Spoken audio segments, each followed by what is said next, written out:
So you found the skeleton. How would you tell it's a dinosaur? You personally, how would you decide?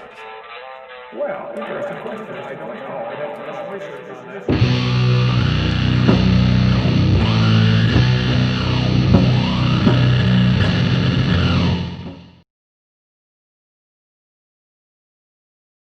All right, welcome back to Kent with Bent. This is Kent with Bent 28, the 10 Kentmandments.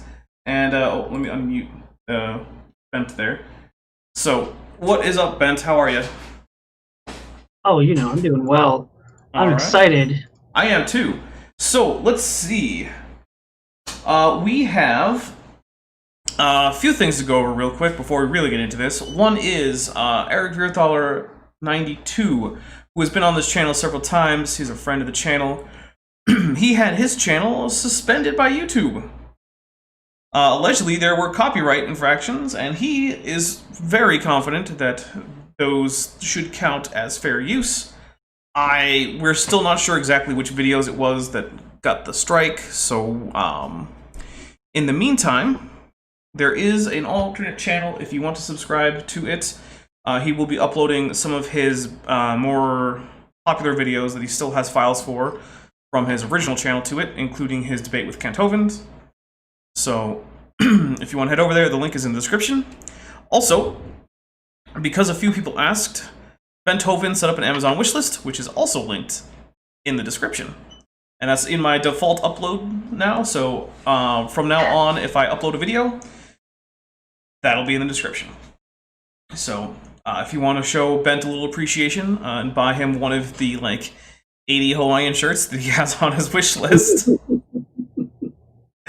Or if you're feeling... $750 and the most expensive is over $22,000. Yeah, if you're feeling exceptionally generous. Yeah, don't... Do the low end if you want. Don't do anything if you don't want to, but if you want to, do the low end stuff. If you happen to be a multimillionaire and you want to buy me a $22,000 grandfather clock, you could. I would not recommend it. Where would you even put it? I would put it over there. Blocking that window to your kitchen? Well, it would be on the stream. Obviously. Awesome. I might put it in front of me. No, I wouldn't put it that close. But yeah, I would have to put this. Okay. Well, anyway, before we actually start, we're going to go over... Oh, actually, I want to talk about my my birthday stream. So here's the current plan, right? Current plan is I'm going to start with some debunk for a couple hours, take a half hour or so break, start a new stream on this channel where I will do some gameplay. Right now it's looking like Elite Dangerous. I'm going to go fly some spaceships in VR because that's always fun. If you have the game and you want to come hang out, let me know.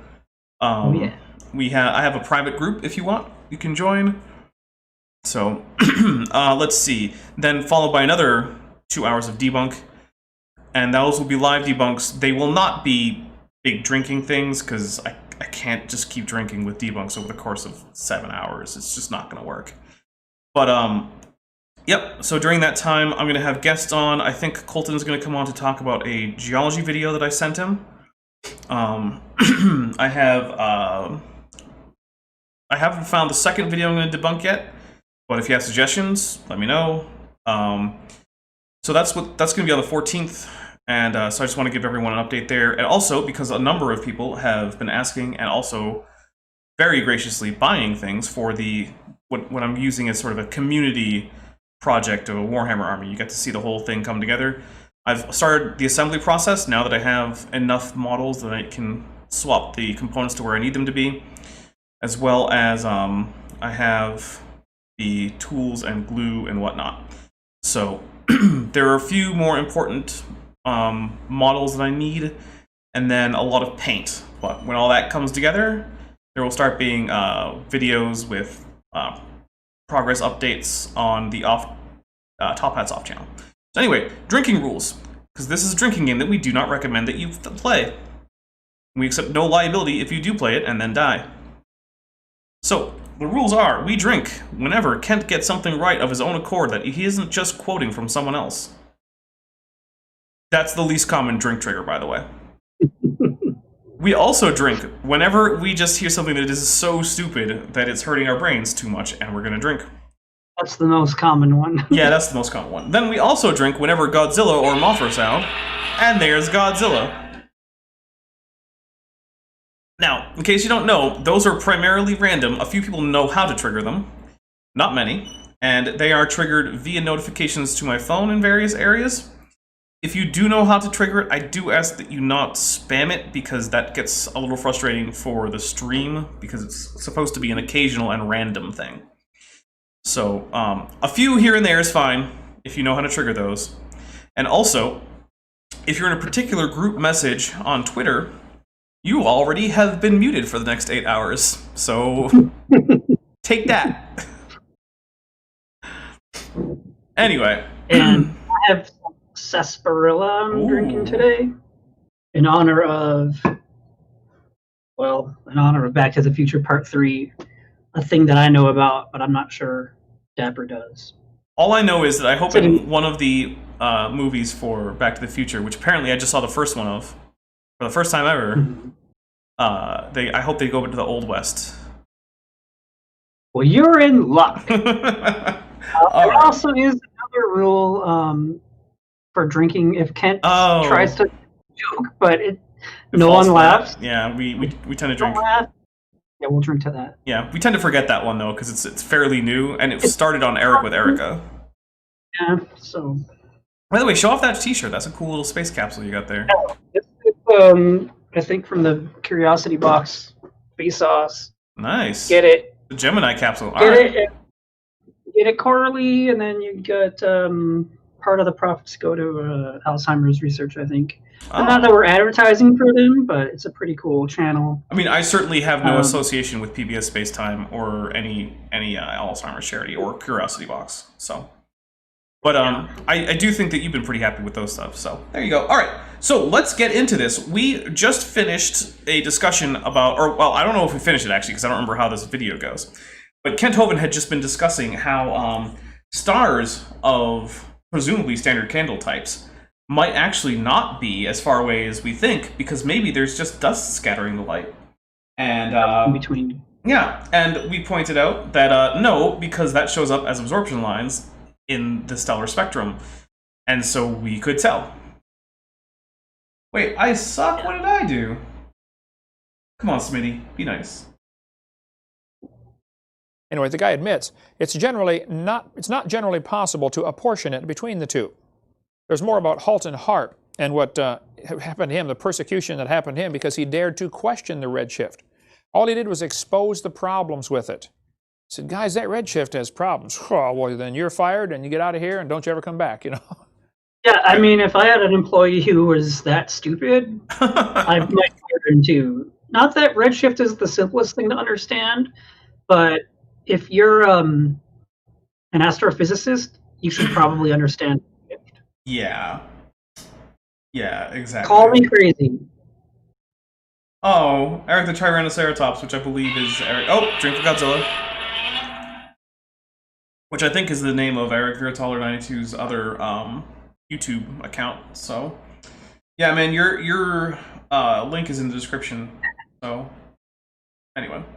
Oh, and yeah, no, I know, Smitty, you were joking. I get it. Don't worry. So you repent. Because you just don't question some things. They're sacred. The Bible says in the book of Isaiah, chapter 4. Oh, I like how he doesn't tell us why this guy, Harp, decided there was a problem with the redshift data. He's just like, some dude said there was a problem. Now let's read the Bible. Okay, yeah, sure. That's how that works. 42, that God stretched out the heavens. Isaiah 45, he stretched out the heavens. Jeremiah, he stretched out the heavens. 17 times in the Bible, it says God stretched out the heavens. Now, what does that mean? Well, I would guess it means he stretched out the heavens. Okay? Yeah, but like we've mentioned, it says he stretched out the heavens like a tent. In other words, as a thing that covers over you and has a surface, which protects you from things coming in from outside. In this case, the thing outside, the tent that is the vault of the sky, the dome over the flat earth, is the waters above the earth. The things that Kent thinks are just beyond the universe somehow is just a shell of water, I guess.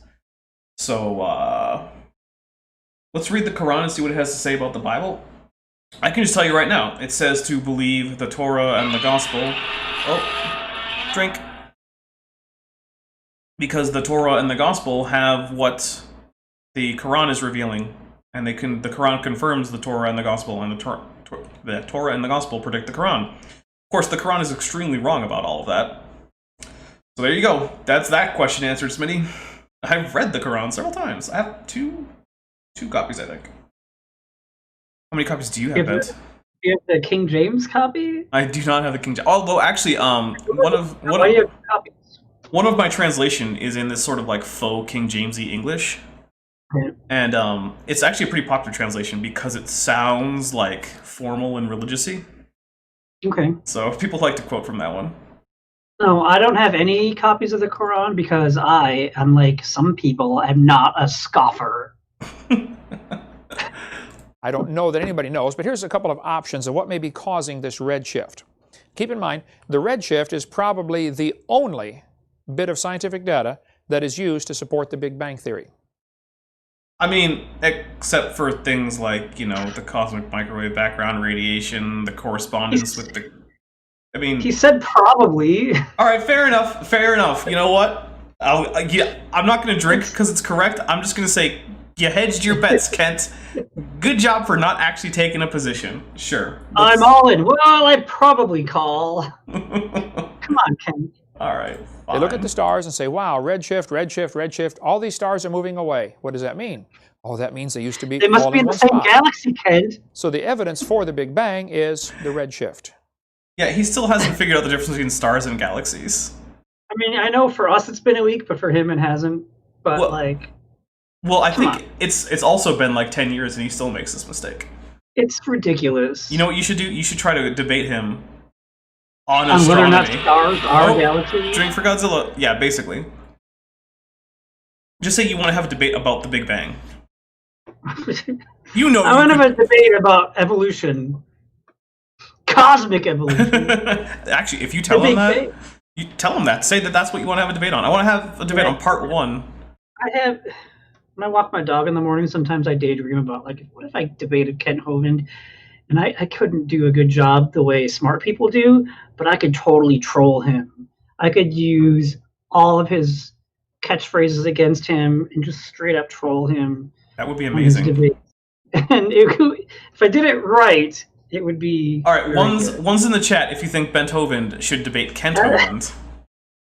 Gosh. 2's in the chat if you think, nah, don't bother. Now, keep in mind, I'm gonna- even if you put in 1 and then Hovind tries to arrange such a thing, the chances of Kent actually agreeing are basically 0. Oh, Oh, I could dox myself. I'm just gonna get a new cell phone, just for that. get a burner. Legally change my name, because technically my legal name is not Bent Hovind - no relation. Oh, just But- send him a picture of, or just send him like a PDF that you doctored up to look like a change of name thing that says that your name is Kent Hovind. I could do that. Oh, the Very Hungry Singularity says 2. Uh-oh. And so did I. So it's 2-1 for 2's over crap. And the Evil Scotsman says 69. That is Ah, the best. but Luca and Erica T say 1.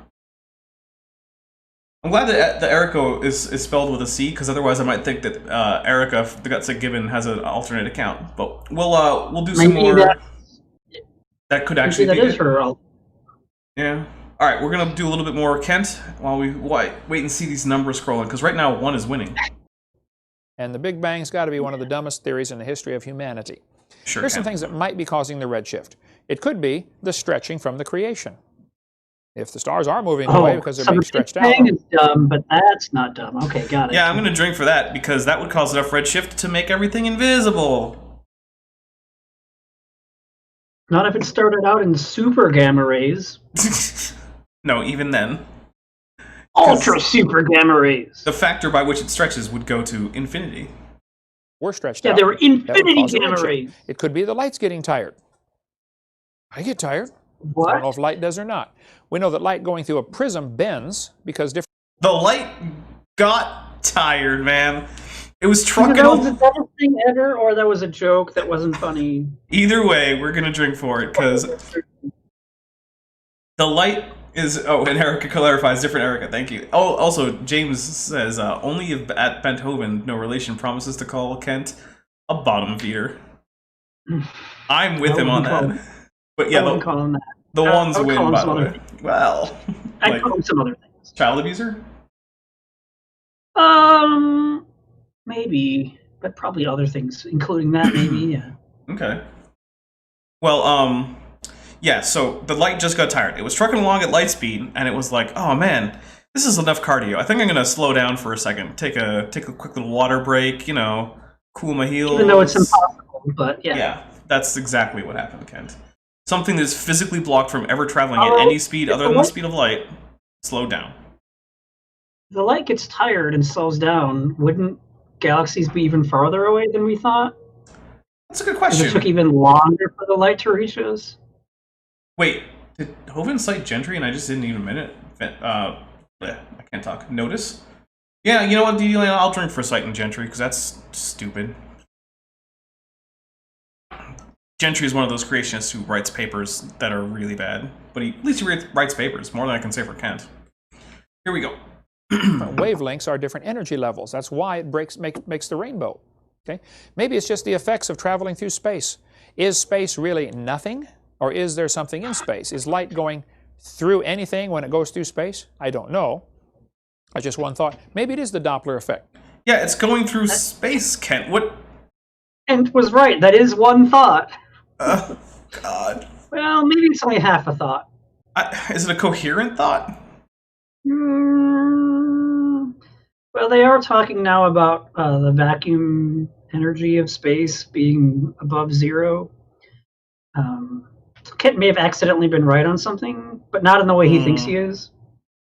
Yeah. Anyway, by definition, the speed of light is the speed of light in a vacuum. And if it were going through something, we would notice because of the absorption lines. The only exception would be dark matter, not black matter. What am I talking about? It's like red matter from Star Trek 2009 or something. Gross. Yeah, wasn't the greatest movie. Wasn't the worst movie, though. That's true. Yeah, I mean, you've seen The Room. The Room was better. No, it wasn't. The Room was funnier. I enjoyed The Room more. Okay, fair enough. Could be. Maybe it's light being slowed down or speeded up by a black hole. Robert Gentry's got a great article in his website, halos.com, if you want to read more about. So, Kent Hovind just said that maybe all of the light from all of the distant galaxies in the entire universe has gone past a black hole. And either sped up or slowed down from it. Yeah, that's so stupid. I'm gonna have to drink. Oh my! That's not how that works. For those of you who don't know, that's not how that works. I don't even know how all of it from all directions could go through a black hole. And it would have to not just be from distant galaxies. It would have to include the stars in the Milky Way that are too far away. So the water surrounding the universe is one big black hole. But it's that. Wait, what? Is the Earth flat? I'm so confused. None of this makes any sense. All the light in the universe from every place farther than 6,000 light years away went past a black hole somehow.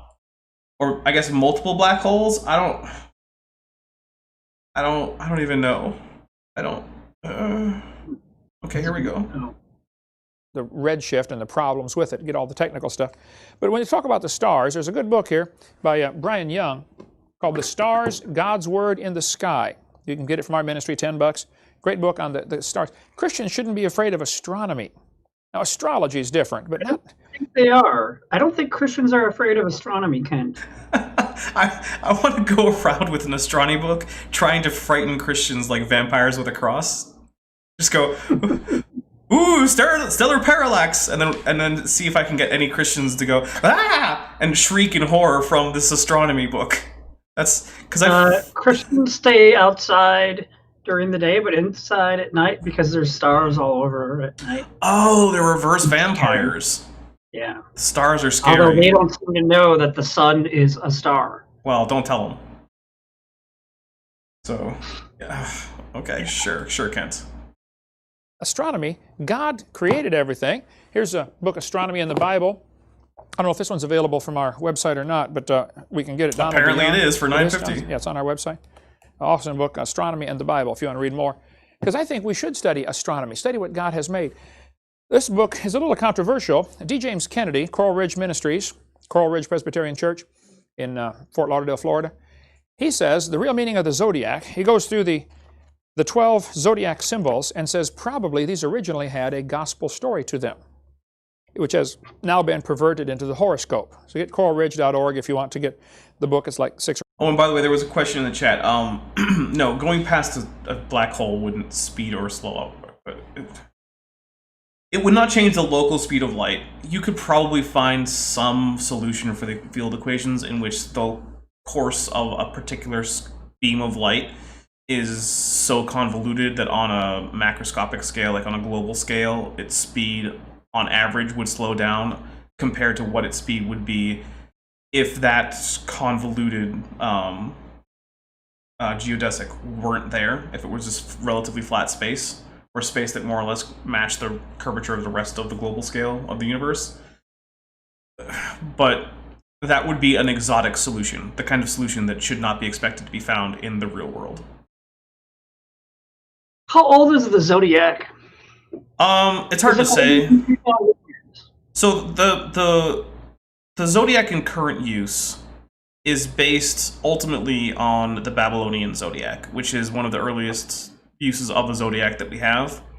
And while the names and exactly which stars make up which constellation have changed somewhat, it's still about like that. And also, Older than 2,000 years, right? Yes. Yeah. So when Kent says it's based on the Gospels, Oh, I think that his idea is that God put the stars in the zodiac where they are so that people would look up and see pretty pictures that tell the story of Jesus if they connect the dots right. But the problem is predict the story of Jesus. Right. Yeah, I drink to that because that's stupid. The biggest reason it's stupid is because any connections you draw between the stars are arbitrary. You could draw them any other way and it would be just as valid, because they're just a bunch of random points of light roughly close to where the sun goes through the sky. That's it. That's what the zodiac is. Yeah. So, yeah, I'm going to go ahead and say that the zodiac doesn't predict anything. And also, I like how Kent had just said, oh, astrology is a different thing. Don't get into astrology. But here's how the zodiac tells us about Jesus. Okay, sure. Don't get into astrology. But just use astrology to prove Jesus somehow? I don't... Okay, look. If you're a Christian out there, please do not try to convince people to believe in Christianity because of the zodiac. Or do, I don't care. Well, I mean, do, but don't expect to actually get any converts that way. So, here we go. Let's get some more Kent in. My goodness. Great bucks.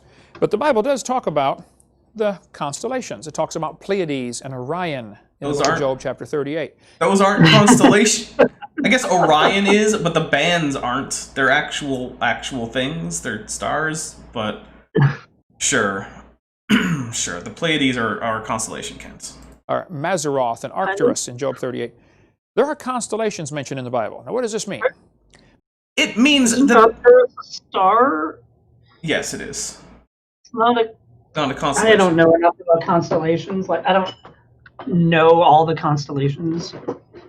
Anyway, it doesn't matter. It just seems stupid to me what I'm saying now. Look, and Cody, I'm not going to dispute that Psalm 19 says that astronomy reveals things about God. But I am going to be... It's going to be a pretty big stretch for you to convince anyone who isn't already a Christian that you can look at the random points of light in the sky and predict anything about the specifics of the story of the gospel. It's going to be a pretty hard sell. I think it would be a hard sell for most Christians. But, what was I going to say about Kent Hovind and his whole thing? Oh, he said, why are there constellations in the Bible? Like, I don't know, because people all throughout history have looked up at the sky and tried to draw patterns from it. Because humans have this thing called pareidolia, where they just kind of look at things that are essentially random and they imagine patterns, because human brains are wired to find patterns. So hardwired to find patterns that they will look for patterns until they find them, even if they don't actually exist. So, yeah. Here we go. I don't know, and I don't know anybody who knows for sure, but here's what some Christians think. that when God originally made the world, Adam did not have a Bible. Hadn't been written yet. Yes, only some Christians think that Adam didn't have a Bible. Okay. I don't know that that's his point, but that's what it sounds like. So God gave Adam the gospel story in the stars. The 12 different constellations told the story of the redemption, the coming of Christ, and maybe the Sphinx was built. This is one theory. The Sphinx by the pyramid, you know, in Egypt, they say, well, the Sphinx was built to tell us how to read the zodiac because it starts with the face of a woman and ends with the body of a lion.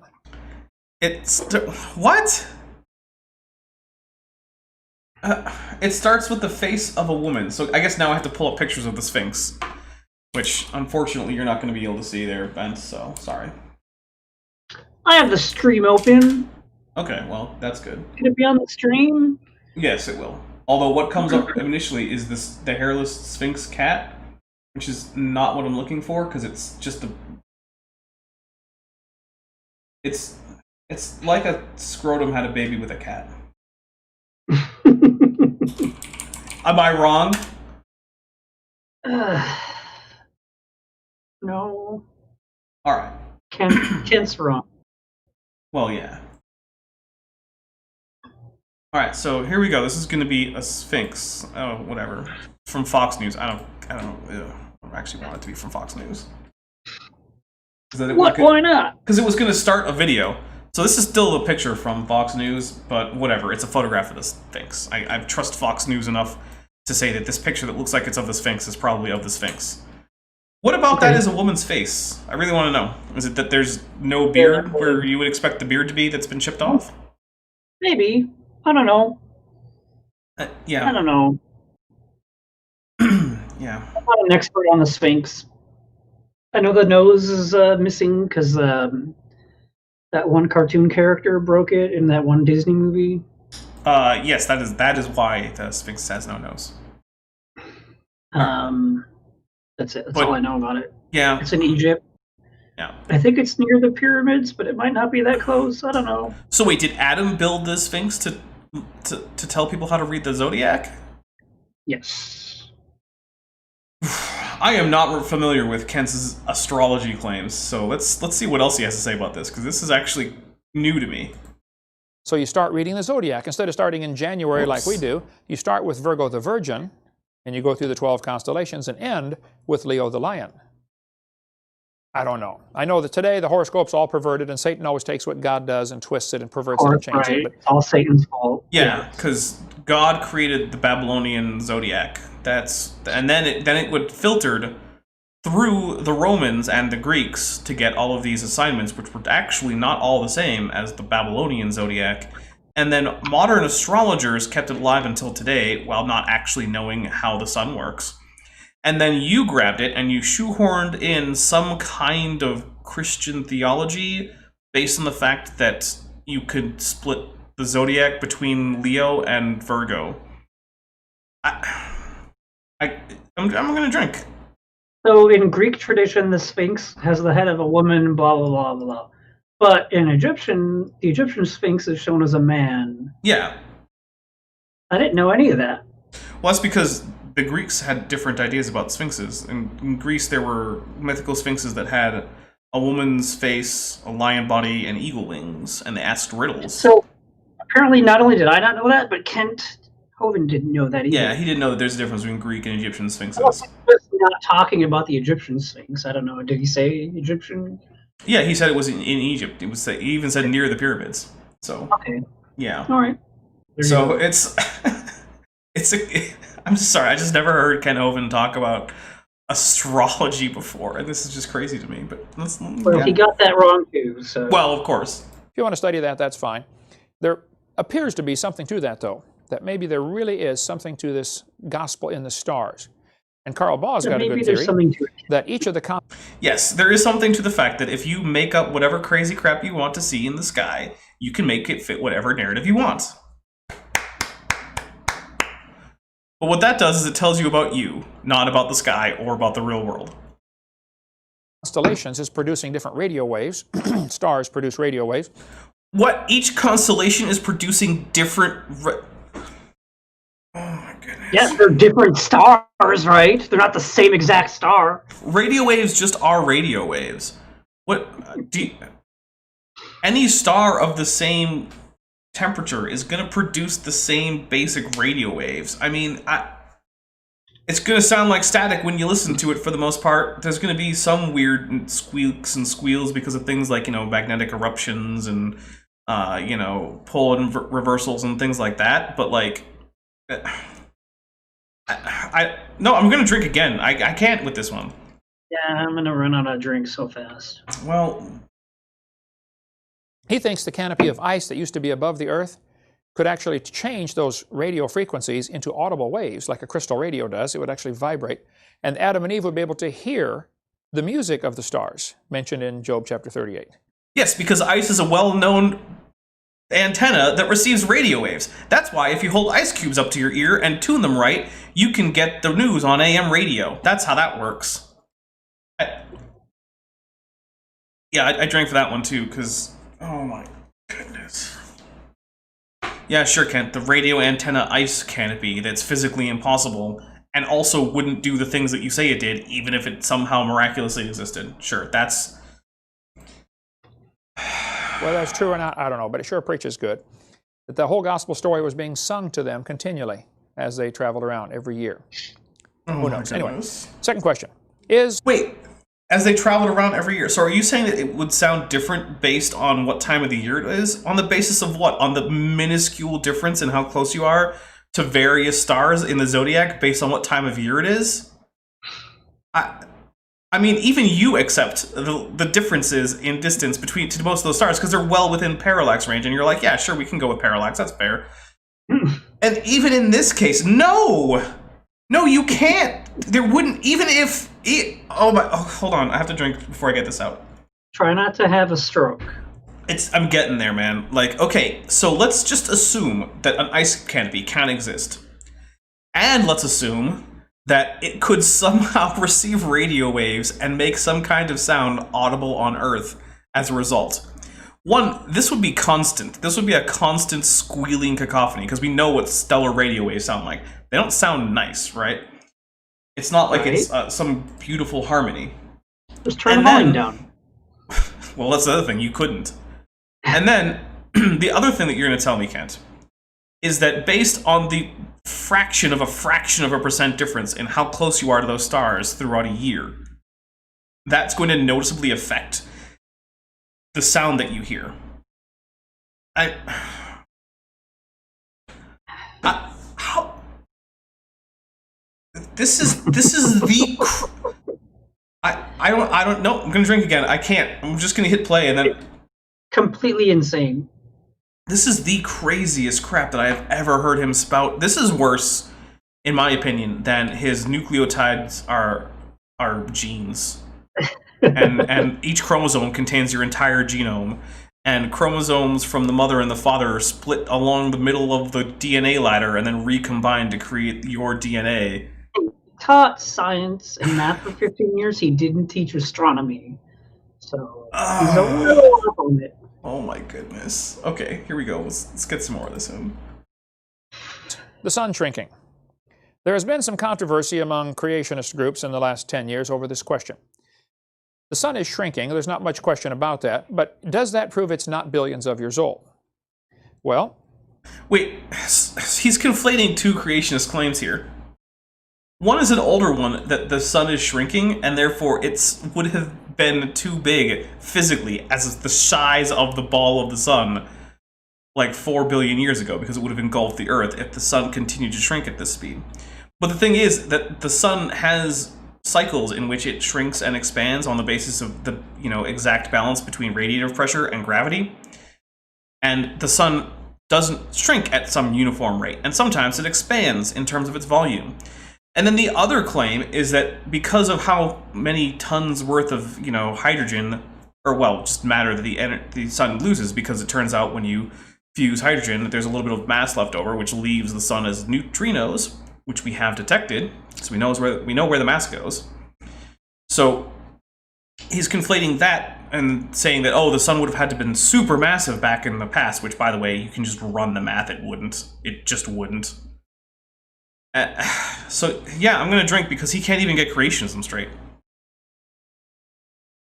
So. I think so. The sun is burning, obviously. You can step outside and look at it. It's losing about 5 million tons every second. Quite a weight loss program. Well, that means, of course, it used to be big. That was a joke, yeah. All right. Bigger. I'm going to start laughing at You his don't need to jokes. be too much of a genius To to figure avoid that out. drinking. Bulletin of American Astronomical Society ran an article back in '79, which some people have argued about the legitimacy of this, but they said, since 1836, more than 100 different observers at the Royal Greenwich Observatory, that's in England, and the U.S. Naval Isn't it usually pronounced Greenwich? Well, yeah, if you pronounce it correctly. Okay. Observatory have made I direct used to visual pronounce it measurements. Greenwich because I didn't know. And I was like a kid, and then they're like, "Oh, it's Greenwich." I'm like, "Oh, okay." But he said Greenwich, which means he should know, but he doesn't. Right, he know. didn't pronounce it Greenwich, which is how it's So spelled. at least that would be like, "Oh, he doesn't know." Whatever. He's ignorant. I'm not going to hold that against him. It doesn't matter either way, but It's Greenwich. it's Like, a well, you come get on, it. man. You get it like half wrong, but in like a perplexing way. Like you know it's not pronounced like it's spelled, but you Maybe that's also the way it's pronounced in King James. Fair enough. that suggest the sun's diameter is shrinking at a rate of 0.1% each century, or about 5 feet an hour. Let's assume that is correct for the moment. If the sun is burning and it's losing 5 feet an hour, that would be the diameter. So the radius would only be 2.5 feet of radius. It's 93 million miles to the Earth. You divide that by 2.5 feet per hour, you're going to find out it cannot possibly be billions of years old. That, of course, Yeah, like I said, he's conflating two different arguments, and I'm gonna drink because that's what I predicted, and I got the prediction right, and sometimes we drink for that, which is not something we go over much, but it happens. Actually, I think that started with Tony Reed, didn't it? Probably, yeah. I'm going to do some math on my phone right now. I'll Okay. get back to you. All right, good luck. would assume several things. Has the rate always been the same?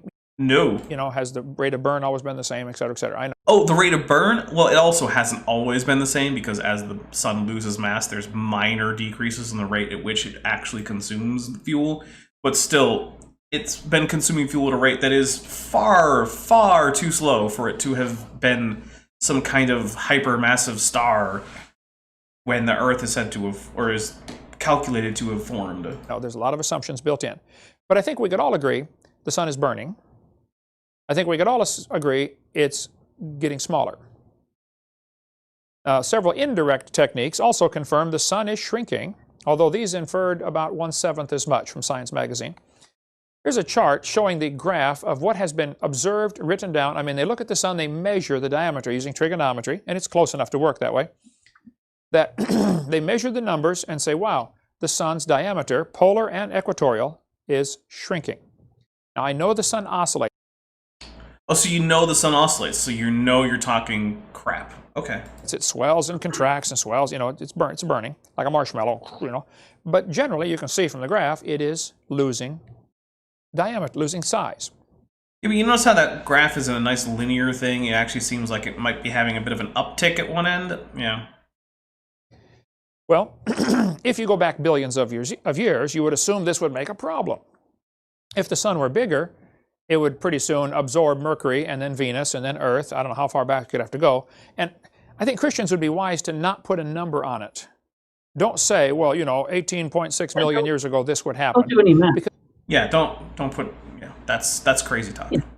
Just, yeah, come on. because what happens, the atheists then argue about the number, and they miss the whole point. They miss The the number concept. is the whole The point, fact Kent. is, Yeah, The number is the whole point. I'm gonna drink for that real quick. For a couple of reasons. One is, it's not the atheists doing this, Kent. It's science, which is not some kind of monopoly from that atheists have. Here's a little spoiler. If you go and you get a degree in astronomy, no one, and I mean no one, is going to ask you what your religion is in the, well, I mean, you know, in the context of your degree, right? someone might hang it out at the Not bar gonna or count something. your grades at all. Yeah, no one's gonna be like, oh hey, if you're a Christian, you can't get a degree in astronomy. It's illegal. So there's a law. It's called Kent's law. Yeah, no, that's not gonna happen. So that's stupid. And the other stupidest thing is, like, yeah, as you said, that the number is the whole point. You're trying to do a calculation. The value you get is the whole point. I mean, he's basically going full Florf again, where the Florfs are like, oh, math isn't reality. You can't just calculate reality. Well, except when you can. Like, there's a reason The that sun is a light, the moon is a light, Yeah, there's a reason that engineers can use math to design systems, and then when they're built, they work as planned. It's because math can be used to describe reality. That's crazy. I know. And yeah, as Dark Knight Apologetics says, there are Christians that have PhDs in astrophysics. I'm sure there are. I would be shocked if there weren't. Here we go. As it's burning, it used to be bigger. This creates a problem for your theory. No, it doesn't. The bigger problem, though, than just the size of the sun is the mass. Gravity is directly proportional to how heavy the objects are, the mass of the object.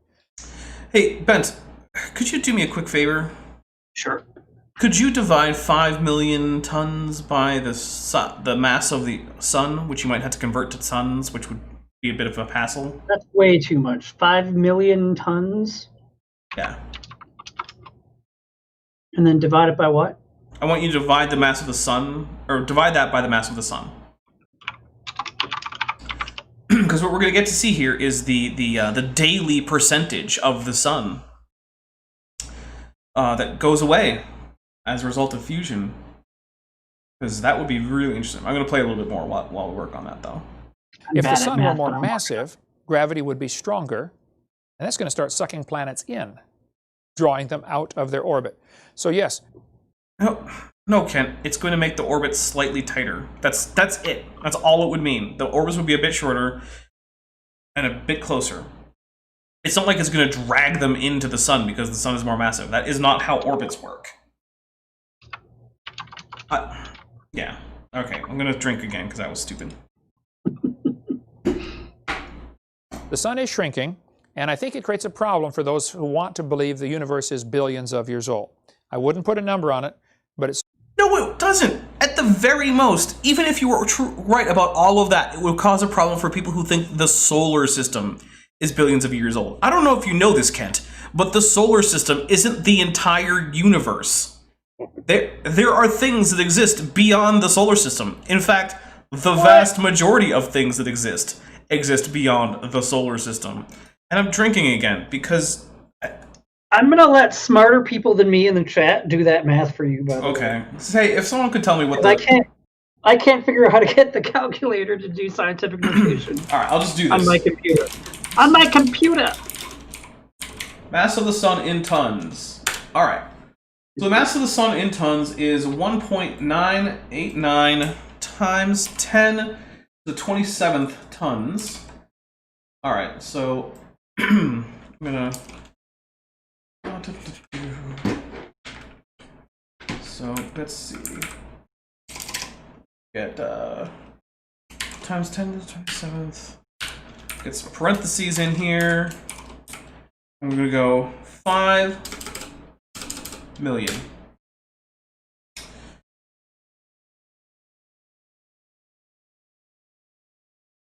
Oh no, I did it backwards. I was supposed to divide 5 million by, because I was like, that seems like the sun would have been disappeared in, like, 3 years. So yeah, I'm sorry about that, guys. There we go. Yep. So 2.51 times 10 to the negative 21st% per day. So let's multiply that. So let's put that times 365.25 per year. All right, so that's 9.18%, or sorry, 1.98 times 10 to the negative 19th percent per year loss, times 4,500,000,000. So in that time, In 4.5 billion years, the sun would have lost, or 4.5 billion years from now, at that rate, the sun would have lost 4.13 times 10 to the negative 9th. Actually, no, 9, 10, 11, because I forgot to move the decimal point over in my earlier percents. So 4.13 times 10 to the negative 11th percent of its mass. I don't think that's a big problem, Kent. And if you want to see my calculations, here they are. Well, when I did the math of the 2.5 feet a year, which I still could have done that wrong, I think it goes about 22 million years before the Earth is engulfed. But that also assumes that the sun is a straight line. Or were you doing the size bit? Because this is the math part, or the mass part. Because that was based on like length and not volume. So that's probably what Kent did, is he did length and not volume. Oh, and yeah, as James Arner points out, most of that 5 million tons is actually just converted into helium. It's not just lost.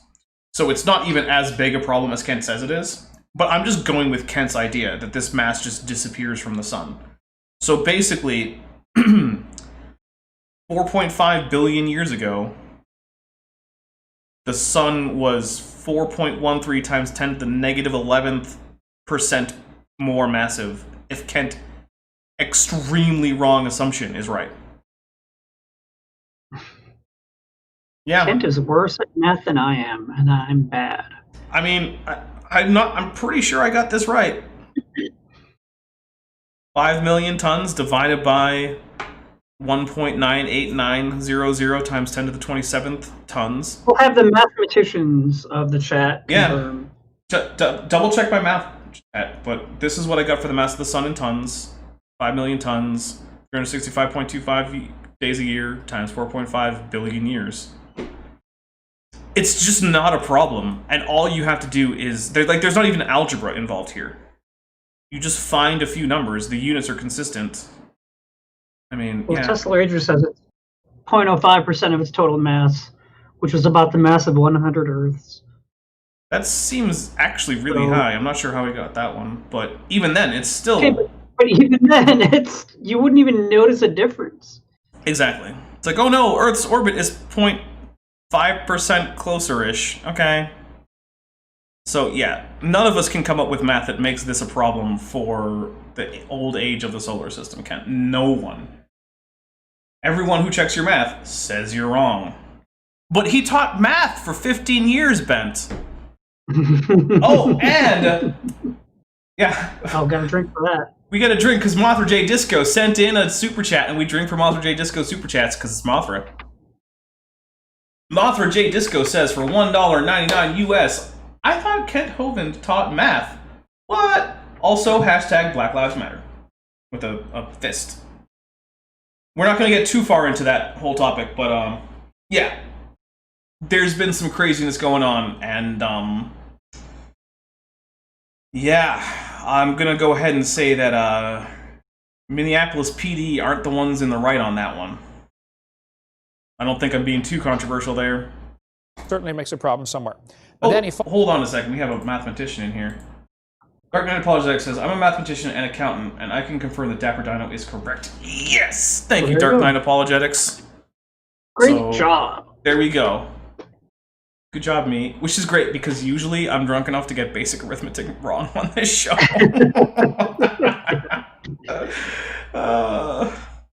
Although I don't get it as badly wrong as Legs usually does. Have you ever seen Legs try to calculate by hand? He's bad at it. It's funny. Worse than me? I'm pretty bad. So there was one time that he and I were trying to calculate this thing like, okay, if what was it, Iron Man's suit has as much power use as they say it does in the first Iron Man movie, how much waste heat does it have to give off every second? And he came up with this number that was like in excess of like the thermal output of the sun every second or something. And I was like, I feel like you've done something wrong here. And so I checked his math, and I'm like, yeah, you've definitely screwed up several times. Let's start back over. It still would have been enough to incinerate Tony Stark in like a fraction of a second, but it wasn't going to incinerate the Earth. Well, that's good. Yeah. Faulkner, as an astronomer at University in South Carolina, He's a good friend of mine, been down here to do some taping with us when I debated Hugh Ross. He's got a great article, it's kind of long on his website, but he says... That sounds fun. Taping? What? Yeah, let's go taping. That sounds fun. Okay. Oh, the young faint sun paradox. This should be interesting. The Young Faint Sun Paradox and the Age of the Solar System by Danny Faulkner. You can go to his website and read about that. But he says, because the sun, if you go back in time, would have been dimmer, this creates a problem. How can plants have survived with the changing brightness of the sun also?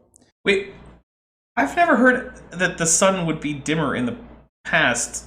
Well, I mean, while it's still a proto-sun before fusion starts, yeah, but it would have been more massive and burning more matter per second earlier in its life after fusion initially starts, right? Why would it be dimmer? Shouldn't it be growing dimmer now, even if only fractionally?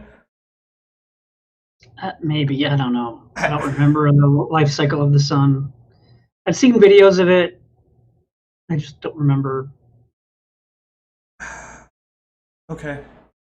Evolutionists maintain that life appeared on the Earth about 3.8 billion years ago. Since then, the sun would have brightened 25%. Well, if the sun is 25% brighter now than it was then, how could plants have evolved? It goes through some good, legitimate points here. The faint young sun paradox is... Like, they still had enough light? You idiot? Yeah, that's one thing, is like, you don't think that over 3.8 billion years that the sun, or plants could have, or even not just plants, but photosynthetic organisms could have started out, you know, producing less per minute or whatever of sugar and just still had slower metabolisms, and that they could have, say, adapted to increasing light? That's a really long time in which you can adapt to changing conditions. It's like, oh, hey, Bent, over the course of let's just say 3 billion years, the Earth is going to get 40% change in almost anything. And it's like, all right, that's fine. That'll probably be okay. I mean, maybe not in temperature, because in some places the water would just boil off, but like, how bright it is, pretty sure life could adapt over the course of 3 billion years to light changing that much. And I think so. I've never heard that it would have. I need a really good citation on that one. So if anyone knows where he got this, which I'm just going to assume that RJ does, because RJ knows the source for every creationist claim. So RJ, if you know where that's from, let me know. At me on that. It's a problem for those who believe in evolution. He says the logical conclusion he comes to is, it's not billions of years old. Of course. Of course, the other astronomers say, oh, that's not possible. Of course, it's billions of years old. Of course it is. They don't like that idea. Do they just say, or do they actually do things like say, well, there's no evidence that the sun would have been 40% dimmer in the past, and even if it had been, that doesn't seem like an obvious impossibility for life to survive that long? Okay, what about carbon dating? I get asked this question all the time. Jonathan spent $70 to get this book, right? And the new one's out, and it's $80 now? $80, okay? Radioisotopes in the Age of the Earth, the RATE project, R-A-T-E. Wait, did he say $80? He said $80. I don't know why. That is, for that book? It's a lot of money for a book. That's like how much my Gardner's Middle Egyptian grammar costs, and that's a college textbook. Maybe he's got a college textbook in front of him. It's just the output of the rate study, which, by the way, if you want to hear about the rate study, go ask RJ Downer on his channel. He's in the chat, and I can guarantee you that RJ has plenty to say about the rate study. But I will just summarize it right here. In their summary at the end, in their results, they said the physics, because it was mostly a study on radioisotope dating, and they said the physics does in fact indicate an old Earth, and that exotic solutions would have to be found to the decay rate consistency that's been measured through time, as well as the enormous amount of heat that would have been released by accelerated radioisotope decay in the past. In other words, they said, yeah, without miracles, the Earth looks 4.5 billion years old. They spent all that time and money to say, it's probably a miracle, just shut up about it. Interesting. Yeah. Oh, what I was saying, RJ, is if you know where this claim about the sun having dimmed by 40% over the course of 4.5 or 3.8 or whatever billion years is, Let me know, because I've never heard that that's a thing. That the sun would have dimmed, or would be dimmer in the past, and therefore life couldn't evolve. I have no idea where that comes from. Oh, and RJ got the 2 rate books on bargain for about $10. Ouch. Ooh. And Ken's trying to sell one of them for $80. $80.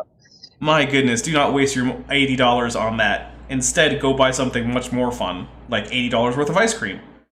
I am sure not. That I'm a world's I should expert put on on my carbon Amazon dating, wish but list. I think I can explain things. I'm a teacher. I can explain it as You're not a teacher. No. best I can. That's what a teacher's supposed to do. Take the complex and explain it where the average person can get it. And say, since I operate about 4th grade level, you know, I got to understand it myself first so I can explain it. Let me explain how carbon dating is supposed to work, and then tell you the serious problems with it. Carbon dating was not invented until 1949, in the last 6 years. Oh, we have another super chat from author J Disco, which means time to drink. He says, if CO2 dating is wrong, which I think he means carbon dating, because it actually doesn't use CO2 necessarily, but that's okay. So if carbon dating is wrong, then all of archaeological carbon dating is wrong and not true. This isn't the case. Can't even disprove social science. Yeah, well, one thing that's interesting is a lot of evangelical groups that are creationist will use, what is it?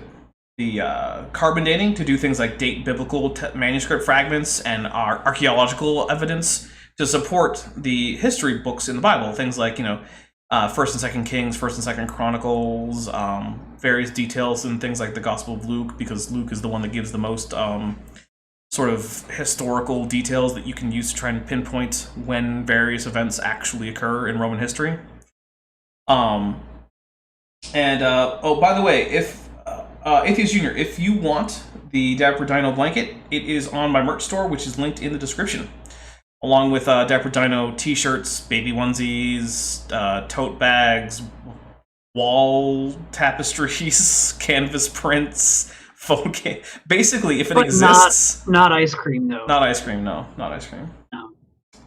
And let's see. And RJ points out that they have a lot of stuff on the rate in The Rocks Were There, Volume 1, which he linked in the chat. Go check that out. Ian Chen got me a copy of that. So, yeah. And, so, yeah. Thank you very much, RJ, for that. And, yeah. Oh, and you're going to check in the dimming thing? Awesome. That's awesome. Here we go. 60 years. So when they started telling the kids the Earth is billions of years old, back in 1830, they didn't tell them because of carbon dating. They never thought of carbon dating, never been heard of, okay? Why were they teaching the Earth is billions of years old 160 years ago? Bent? Because they had already figured it out by then. Do you have any ideas why they might... Actually, first of all, they didn't teach it was necessarily billions. They said that it was at least several million, probably several 100 million years old. At least. But they did this on the basis of things like there are geological formations that could not have formed in the time span allotted by a young Earth interpretation of the Bible. It's impossible. It doesn't work. And you can say, oh, we don't know exactly how fast any given formation was laid down. Yeah, but we have a range because physics and chemistry are things. And physical and chemical processes occur at known rates. So, yeah. Alright, so Robert Acid points out, Wiki states that the sun has become 30% brighter in the last 4.5 billion years. You can probably dig up references from there. Alright, well, there you go. Is there any indication from anyone that this is a problem for life? Look, I could be wrong, but when I think of like trees and plants and photosynthesis, I just assume that if the sun is 30% dimmer, they might just grow a little slower. Yeah, and maybe they're still collecting a bunch of sunlight. They'd have to be closer to the equator or something. Maybe the permanent ice caps would be bigger back in the past. Maybe, but photosynthesis is mostly dependent on how much sunlight it gets. Yeah. And if it gets less sunlight, it would just grow slower. And the other thing we have to remember is that really we only have about 500 million years worth of complex macroscopic life. which is a tiny fraction of that 4.5 billion years. Right. So for most of the time that life has been recognizably complex in a way that might depend on this, that brightening of the sun would be a very minor thing. So I've never heard of anyone calling this some kind of problem. I don't know. Well, because they needed billions of years to make their theory look good. That's No. why. I mean, if I told you a frog could turn into a prince if you kiss it, you'd all say, well, it's a fairy tale. But if I told you, hey kids, the frog can turn to the prince if you wait billions of years, maybe so. Well, if you told me that the stars and the constellations predict the Gospels, Ken, that's a fairy tale. Yeah. Also, that was a joke. Was that a joke? He laughed at his own All right, joke. I'll drink to that. I'll drink to it.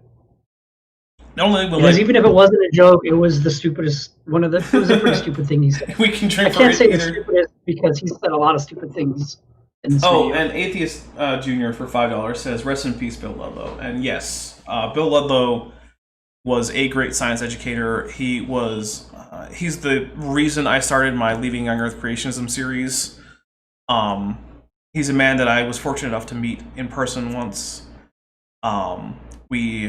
We talked a fair bit on Facebook, talking about things like creationism and things, and it wasn't a fun time when he passed on, because I started to talk to him in private, in the background, and yeah, I know a lot of people who were not publicly involved with anything that Bill Ludlow was doing, but who did know him privately, either online or having met him several times in real life, who were also pretty hard hit by the surprise announcement of his unfortunate passing. With that, though, I'm going to take a quick intermission because my drink is completely out of ice and also only has like 1 finger worth of liquid left. Whoa. So yeah. And now, because the ice is gone, it's also kind of watery. So I'm going to fix that, and we're going to have an intermission. So I will be back soon.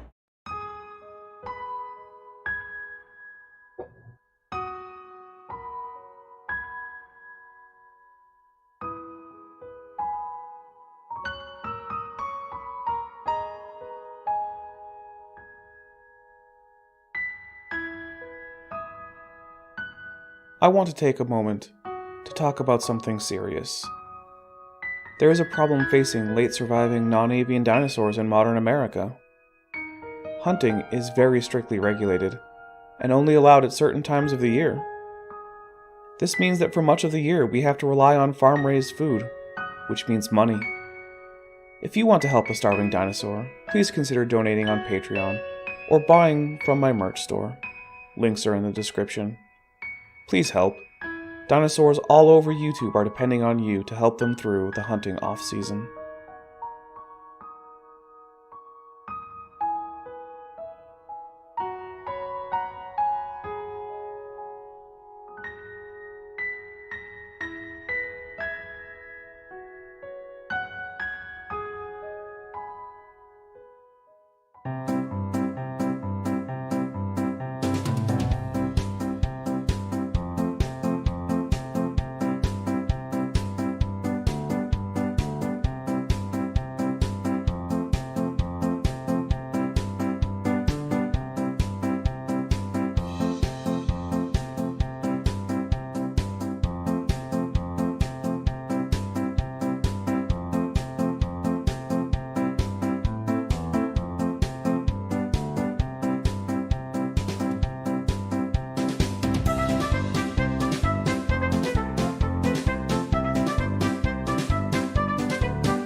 Oh, Nani?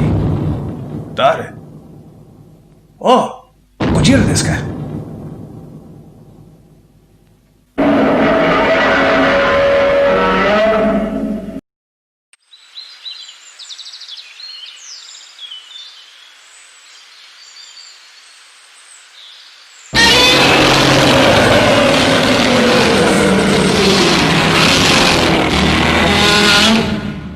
Hi, Gojira-san.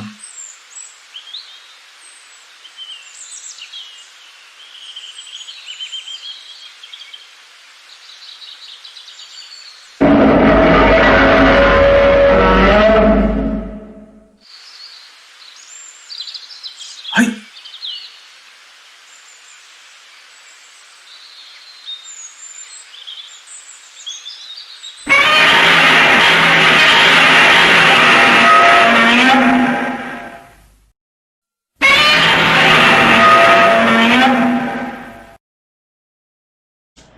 All right, and we are back with fresh drinks, ready to get into some more Kent Hovind. And Chris Love, I just want to say that I am glad that Bill Ludlow sent you in my way, even if it was after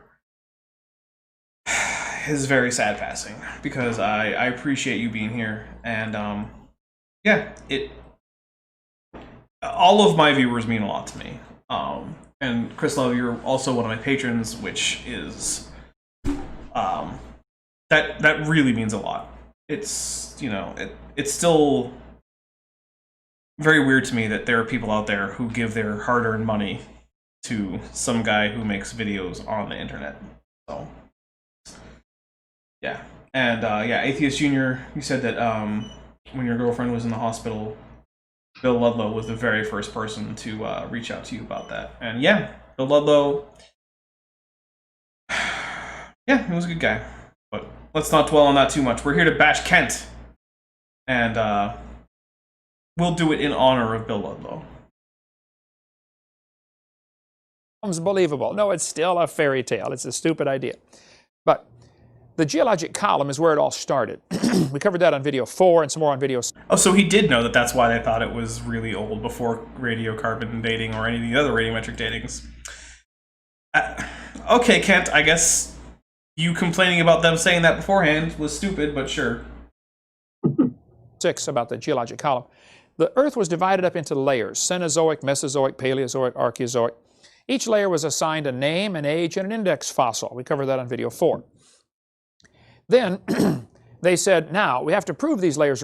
Oh, and Atheist Junior, I'm glad your girlfriend is fine now. That is always to be hoped for. You're old. So they picked the numbers out of the clear blue sky, and any dating technique that comes along, like carbon dating or any other, has to match the Geologic Column. They picked the dating out of the clear blue sky. Bent, what do you think? Does that sound about right? Yeah, they just chose one of the constellations from the Zodiac. Compared to some statue? Looked at what it predicted, saw the Gospels, ignored that, looked at what else it predicted, and then picked that. That's right, the whole Bible is right there in the Zodiac, somehow. That's what I would have done. So what actually happened was that before isotope dating, the Geological Column was established on the basis of rigorous observations that certain kinds of fossils especially are preserved in certain strata all throughout the world, and they always follow progression. It's called faunal succession. As a result, you can use the fossils found in sedimentary layers to determine the relative dates. So basically which layers came before which other ones. And then, because some of these layers were known to have had to have taken a long time to lay down, geologists made various estimates, most of which, by the way, vastly underestimated the eventual age that the Earth was. But, yeah, and also, yeah, as T.D. Lane points out, Kent Hovind conflates all radiometric dating with carbon dating, because Kent Hovind can't figure out the difference, and that's stupid enough that I'm going to drink for it. I'll drink for that. As I say that and I pick my glass up, like the straw's on the wrong side, I'm like grasping for it while trying to keep my other hand on the mouse. It didn't work well. You mean claw, right? Yeah, well, I mean the claws are on the end of my hands. Okay, sure. Yeah. I was just gonna say, in regards to what Kent said that was stupid, there's some kind of stupid you just can't fix. Oh, in case you guys don't know that, that's what Kent Hovind said about me in the lead up to our debate. So, yeah. Where it's rejected, only because the geologic column's been taught for 180 years now. So surely it's true. No, just Yeah, it's just a random coincidence that you know, all of the dates that we get from radioisotopes just happen to line up with the relative dating from the geological column. That's just fake news, dude. because it's been taught 180 years doesn't make it true. That's true. Yeah, that's true. I'll drink for that. Kent, you got one right. For the first time tonight, I'm going to drink because Kent got it right. Yeah. That is not what makes it true. Other things make it true. Logic those scientists will have. Well, we And know the it being geologic true column is why it's been taught established. for so Therefore, long. Crazy, I know. I know. any carbon dates we get should match that. If they don't, we'll throw them out, and we'll keep testing till we do. They might have to test a sample 5 or 6 times till they get the number they want. No, that's not what happens. Okay. I'm going to go a little bit into anomalous dates with radioisotope dating, because it does happen, right? One of the big reasons for this, there are a few big reasons for it. One is contamination. Now, contamination can happen in the lab with improper handling of samples, but it can also happen as a result of natural processes. Also, I think your dog is becoming insane.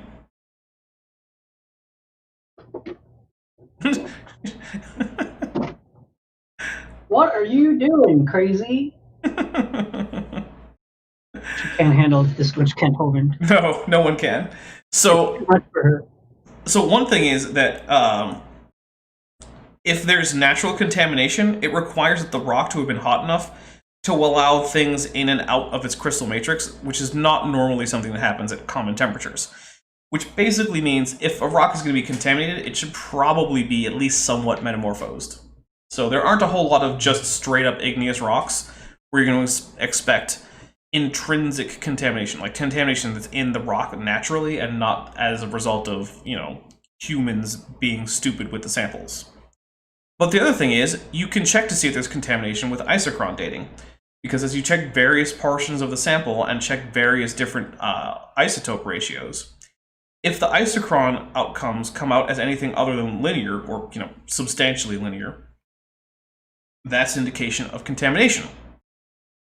And when we find rocks in which there is no contamination, and in which you exclude xenoliths, which are older crystals that didn't melt in the molten rock that formed that rock, which are then later incorporated, if you exclude those, it's an amazingly consistent way to date rocks, and all the various techniques come out with the same date within their relative margins of error, if you know how to actually collect and use samples properly.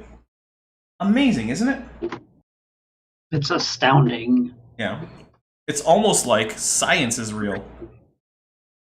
Here we go. Almost. Almost. Well, how do you know any of them are right then? If you're getting a different number every time, Well, they don't. That's how. how would you know any of them are right? Radiometric dating would not have been feasible. Oh, and yeah, I know. Kent Hovind doesn't know what isochron dating is, as he demonstrated amply in his debate with Conspiracy Cats on a Marvel Girls channel. Sorry. Yeah, if you haven't seen that, go check it out. It's great. Kent Hovind shows he doesn't know what alleles are. He doesn't know what isochrons are. He doesn't know what ERVs are. He was there to have a debate with Conspiracy Cats, and he didn't know any of these things. So, yeah. If the geologic column had not been erected first. Ever since William Smith at the beginning of the 19th century, fossils have been and still are the best and most accurate method of dating and correlating the rocks in which they occur. Apart from very modern examples, which really are archaeology, I can think of no cases of radioactive decay used to date fossils. They don't date fossils by carbon dating, they date them by their geologic position. Taking a drink. Yeah, Kent, there's a good reason for that. It's because, with the exception of ashfall, basically no fossil-bearing rocks can be not carbon, but radiometrically dated because they're not igneous. They're sedimentary. So if you were to date them with radioisotopic dating, you would get how old the various particles in the sediment were when they formed out of volcanic deposits. So it's... Yeah, so what you do is you find igneous intrusions or layers in various areas that you can directly date, and then you can bracket the ages of various sedimentary strata, and by using index fossils, you can do this at least roughly around the world. And then you have a reasonable but indirect method of determining how old various fossils are. That's it. It's really not that crazy or complicated, but Kent intentionally misunderstands it. That's how it's done. But here's what happens. Earth's atmosphere is about 100 miles thick. Space shuttle, in order to get free from friction, has to get up about 100 miles to be able to outside the air. And, you know, straight up, 100 miles is not that far from here to halfway to Tallahassee, you know. But if you go up, look at the atmosphere, it has very distinct layers to it. Oh, we got $2.99 dues from Ian Chen. Hey, Daps, bad TD Lane. Birthday soon, Daps. That's true. Yeah. Not this Saturday, not this Sunday, but the one after. Which also probably means I'm not going to have a Saturday stream. So, sorry about that. Yeah, I know. Or upload. I'm just going to hold off till Sunday, where there's going to be like 7 hours worth of content. Well, 6, but spread over the course of 7 hours. Also, the gaming stream in the middle is going to be downloaded and uploaded to Top Hats Off. So if you ever want to rewatch it, you're going to have to go over to Top Hats Off. But the initial stream will be on this channel. So, there you go. Oh, that's the wrong play button. Which is kind of interesting. It has a heat sink where it gets very, very cold, up about 7 or 8 miles up, like 80 or 90 or 100 below zero. But the Earth's atmosphere contains mostly nitrogen, 78% nitrogen, 20%, 21% oxygen, a little bit of CO2 for plants to breathe.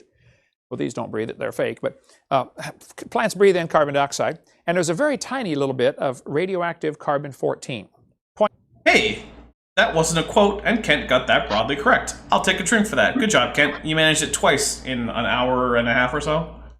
Well, okay, that's not fair. In about 12 minutes, because we've been stopping your thing a lot. True. I'll be fair. 0.0000765%. This radioactive carbon-14 is different than regular carbon. It's produced by radiation striking the sun, striking the atmosphere. Okay, he corrected himself, and he was right. So I'm going to drink again.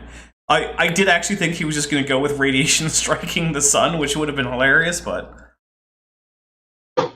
Sunlight. You think radiation doesn't strike the sun? I think it does, but it doesn't produce carbon-14 on Earth when it does. That's crazy. The atmosphere slaps the nitrogen around. And we have a $4.99 super chat US from Eric the Tyrannoceratops. It's going to take me a few tries to get that. Sorry. All right. Which names sound cooler for my new channel? Eric the Tyrannoceratops or Eric the Spinosaurus Rex? Well, I only can support Eric the Spinosaurus Rex if you uncapitalize that R in Rex. Otherwise, it's got to be Tyrannoceratops. Eric the Tyrannoceratops sounds way cooler. I do actually like that one better, yeah. Even if you did uncapitalize the R in Rex. Yeah. Oh! Dark Knight Apologetics, today's your birthday? Well, happy birthday, man. I'm going to take a drink. Cheers. Cheers to Dark Knight Apologetics. You know what? Everyone finish your drink for Dark Knight Apologetics' birthday. I'm not doing that. You can do that.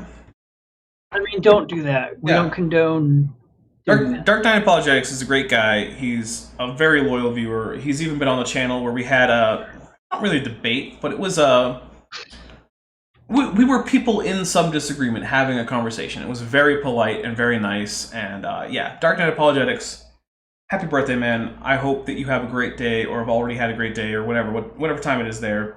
And yeah, I hope you have a great year, and that you have many more to come. At least 150 million more to come, just like me. Turns it into carbon-14. So it all starts by the sunlight hitting the atmosphere. Just to give you the procedure here, about 21 pounds of carbon-14 is produced every year, and that is spread out all over the world. If I told you there's 21 pounds of gold, but it's spread out equally all over the world, forget it. I'm not even going to go look for it. Okay, you're not going to find it. Real tiny amounts. Yeah, but you would find it in a mass spectrometer. I mean, It would be everywhere in the world. Kent, Right. you just said that. That's part of your crazy thing you just said. like you could take a sample anywhere and put it through a mass spectrometer, and there it would be. Okay. If you look at a periodic table, carbon and nitrogen are right next to each other. Nitrogen has an atomic weight of 14. Carbon has an atomic weight of 12. But if the sunlight slaps the nitrogen around, it'll knock a few things off of it, and it becomes carbon 14. So it still weighs as much as the nitrogen, but now It's gonna slap a few things off of it. I mean, I guess it's not the. Look, Is he that- taught junior high kids math and science. Is that drink worthy? Because it's a stupid way to put it, but it's not completely to me, wrong. it's not. Okay. Not to me, it isn't. All right. it's considered a carbon. It's considered called a carbon. radioactive. It's considered a carbon. It's not really a carbon. It's just considered one. I mean, it's not like we define carbon based on the number of protons in the nucleus or anything, and like it's an objective fact that it's carbon. It's just considered carbon, guys. We could just keep calling it nitrogen if we wanted. God, I'm gonna drink for that. That's stupid. Okay. My goodness. He doesn't even know how elements work. Which does not mean it listens to the radio. It's just, it's unstable, and it's going to break apart. It's like three guys dating the same girl. That relationship's not going to last, okay, forever. Something will go wrong. Way to be bigoted against polyamory, Kent. That's not a funny joke, Kent. Was that a joke? Oh, that was a joke. And it was Oh, terrible. all right. Well, let's drink for that then. I already did. Well, I didn't. Come on, There we go. chat, drink for that. But don't really drink, though, because we don't condone. Yeah, we don't encourage. Don't encourage Yeah, or condemn drinking. right. I'll condone it. I'll like, all right, if you want to, but I don't encourage it. Drink responsibly. Yes. Don't drive after Kent with Bent, unless it's spaceships on the internet. In which case, yes. Yeah, Long do it.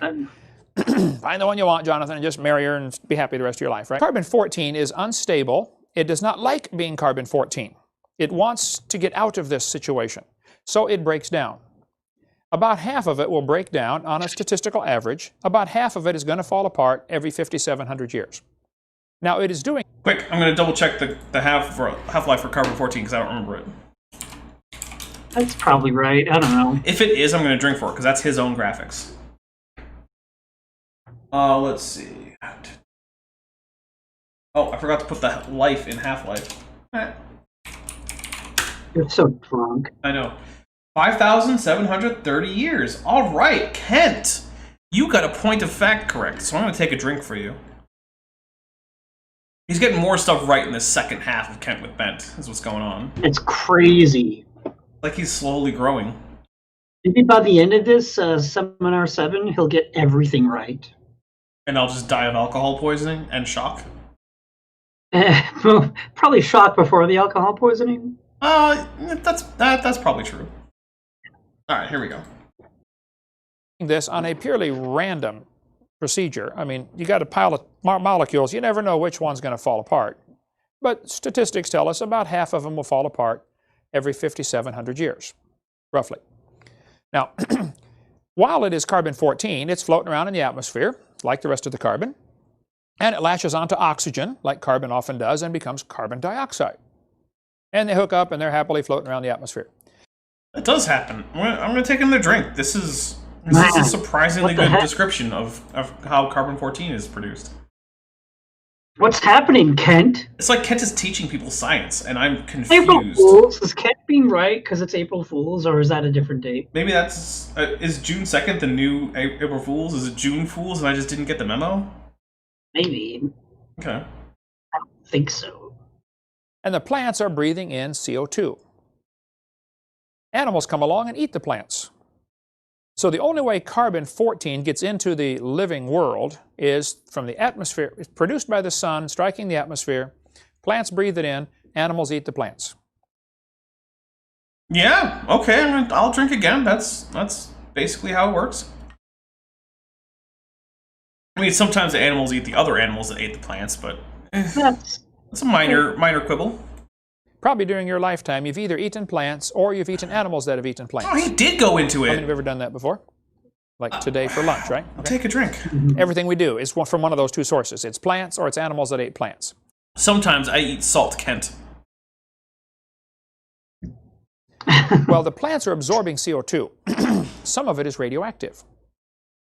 So if the atmosphere contains 0.0000765%, it is assumed that the plants also have 0.0000765%. Probably a reasonable assumption, and I don't argue with them. I'll take another drink. I'm going to count all of this as one correct statement. No, because he's giving different parts of it. He could have screwed up at any point and been right about the previous stuff. Yeah, but I'm not that thirsty. Well, okay. Dang it, Kent! I What are just you point doing? out this is one of dozens of assumptions that can enter in to really mess up things like carbon dating. Dozens of assumptions. Okay, let us count the assumptions in carbon dating. Measures of isotopes are accurate because physics. Okay, so physics works. That's an assumption. And physics has worked over time in the same That's way an that it works assumption. now. Those are two assumptions. What are the other assumptions? I don't know. I can't think of any. I couldn't think of any, even the ones that you were mentioning before you mentioned them. Everything else about carbon dating is a measurement. Or a calculation based on a measurement. Those are the only two assumptions, Kent.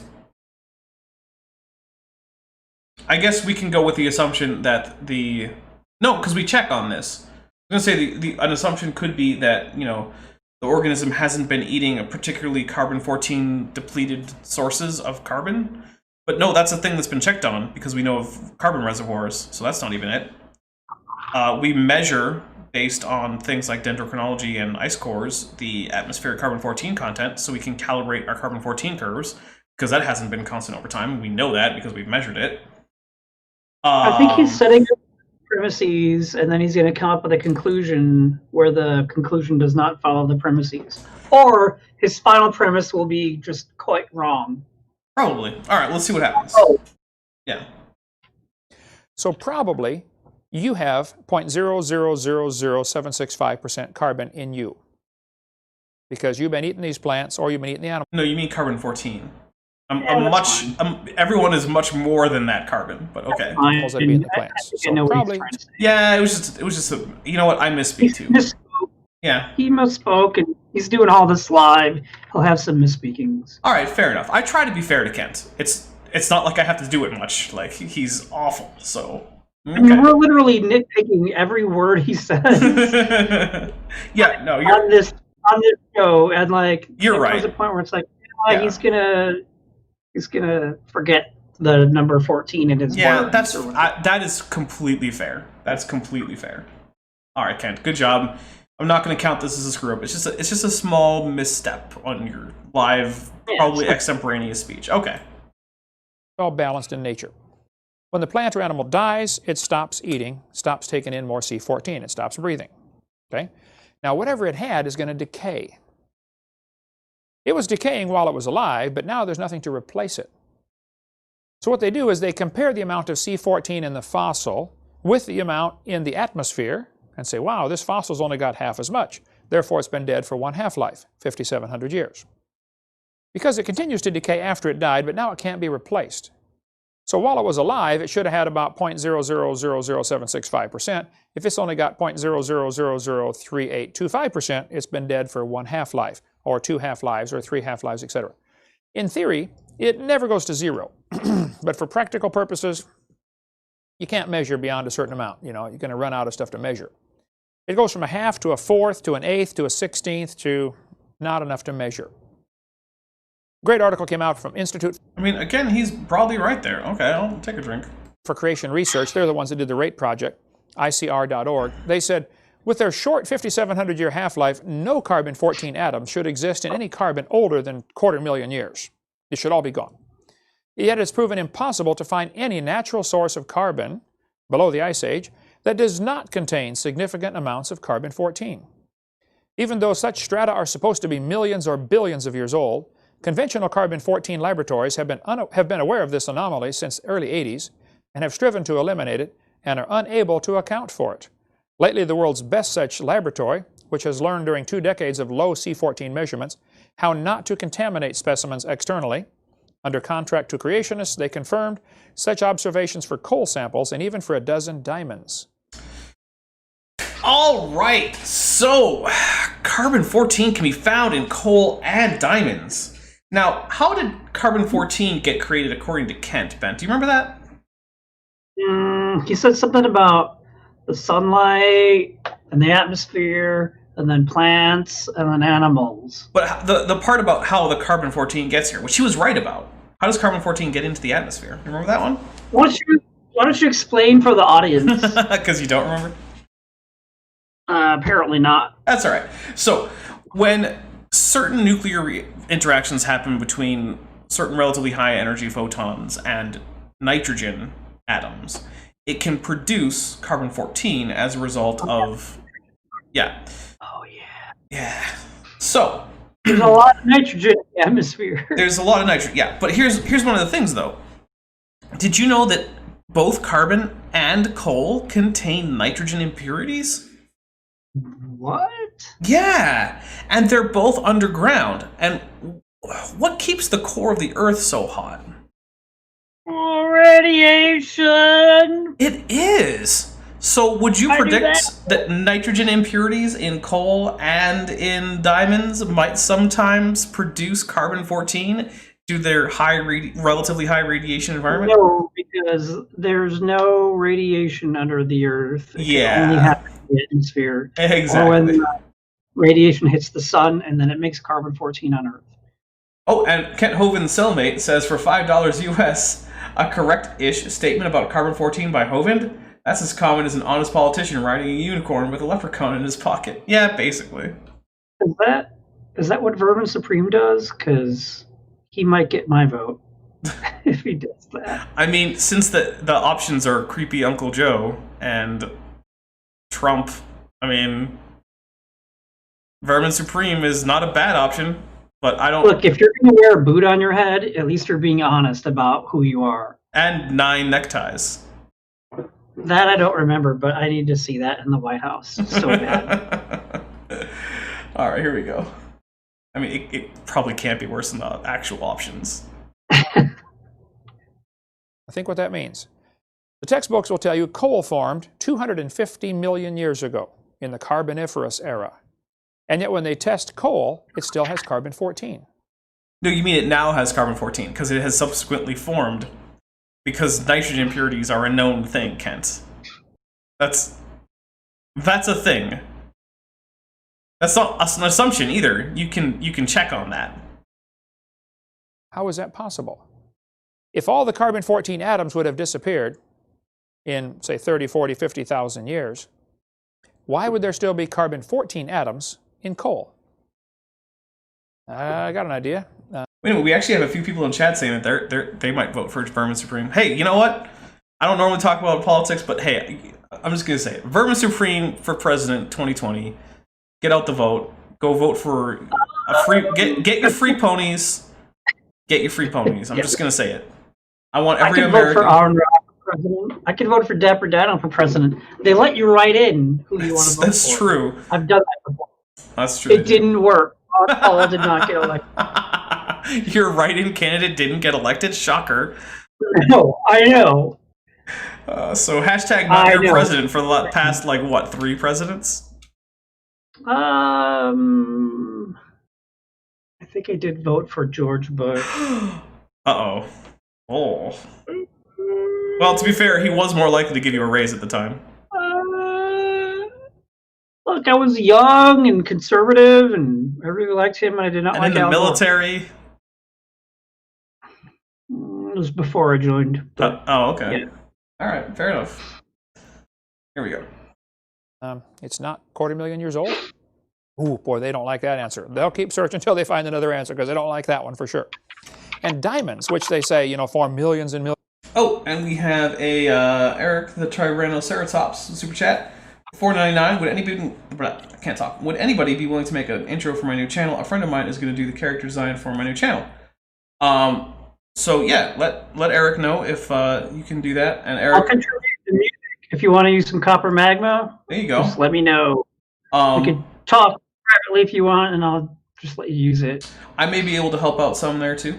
I mean, I can't take up huge portions of my time making the intro, but I can. I put something can. together. I can take weeks on end helping. Fair enough. But it's just music. It won't take that long, and I really actually can't give you that much time. But you can give him some music. But I could give music, free music. Free music, everybody. Which, by the way, go to coppermagma.com and get some free music. Actually, if you want, Eric, just go to coppermagma.com and download some music and use whatever you want of it. There you go. You just got permission. If you want me to edit some for you, I could do that too. If you want me to make a new recording, I could try to do that. But right now, my equipment sucks for recording. Well, there you go. But I could work on stuff like that. All right, here we go. Let's get some more Kent in. Billions of years ago, you know, they still have carbon-14 in them. And it's not possible to contaminate one of those things. I mean, it's the hardest substance we have. Except there are already nitrogen impurities. So yeah, extrinsic carbon-14 probably isn't filtering into diamonds. I'll grant you that, Kent. So you know what? I'll drink for it, because technically you're right about that. Intrinsic nitrogen is being converted into carbon-14. Also, I feel like that confused look on Kent Hovind's face is basically just his natural state. It is, but he's got this weird attribute, if you want to call it. I don't know, characteristic maybe, where he is confused, but he doesn't realize he's confused. Okay. And then he gets that smug look on his face, and it's just so awesome. It's so satisfying to see Kent be so wrong and have a smug look on his face at the same time. Yeah. And that's why the Earth is 6,000 years old. Gotcha. Fooled you. Get wrecked, evolution. Any honest court of law. Oh, And even a 5-year-old. Tesla Ranger says resting confused face. Yes. Yeah. All right, here we go. Let's get some more Kent. So how do you get carbon-14 in diamonds? Well, I just told you, but And that's when okay. do diamonds form? Well, I'm not sure when they formed. I know Superman makes them in a few minutes. You know, take a piece of coal, squeeze it, he's got a diamond to give to, what's their name, you know? But olive oil. That was 2 jokes, neither of which were funny. I'm going to drink twice.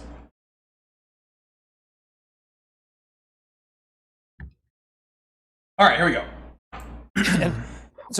And they've learned today, just in the last 20 years, I guess, how to make diamonds that are just indistinguishable from natural diamonds.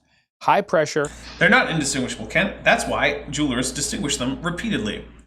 It turns out that artificial diamonds actually tend to be significantly more pure, because nature doesn't have a super great carbon filter out there just hanging out in volcanoes. And so natural diamonds tend to have significant amounts of impurity. One of the reasons that you can get rose diamonds or chocolate diamonds or blue diamonds and things like this is because of chemical impurities. Right. Now, if you look at a diamond and it has no detectable impurities, that's because humans made it. And most artificial diamonds are made that way unless they're specifically made to be a particular color, in which case they tend to only have the impurities that produce that color.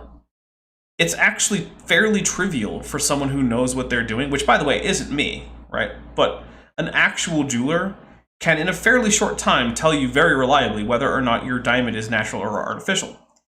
Now, I will also say this. The natural diamond market is basically a scam. There are a very small number of diamond producers in the world who hold back most of their stock in an effort to drive down availability and drive up prices. Just buy artificial diamonds. They look just as nice, they sparkle just as brightly, and they're cheaper.